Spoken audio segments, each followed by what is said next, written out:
na tura miki sako cewa ina son yin magana da ki. Tabbas, amma ko zan iya sanin dalilin yin haka? Ikiram, ban ji daɗin abin da ya faru ba ranar nan. So, bai kamata a ce dan na yi miki magana akan so kawai ki ɗebi jiki ki shiga gida da Kaga dakata malam, da na san cewa akan wannan maganan zaka tsaida na anan to da ban ga dalilin da zan tsaya in ɓata lokaci na da kai ba. Idan ku haka ne Ikiram, lallai ba ni da muhimmanci a gurin ki. Rabil, na ɗauke ka ne tamkar ɗan uwa.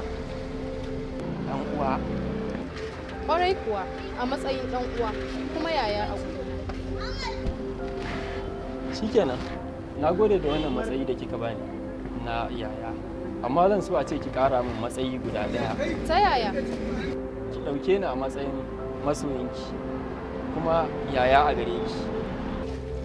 Rabil, ka sani ba zan taɓa son ka ba domin ku hakan ba zai taɓa faruwa ba. Ikiram, za ki so ni.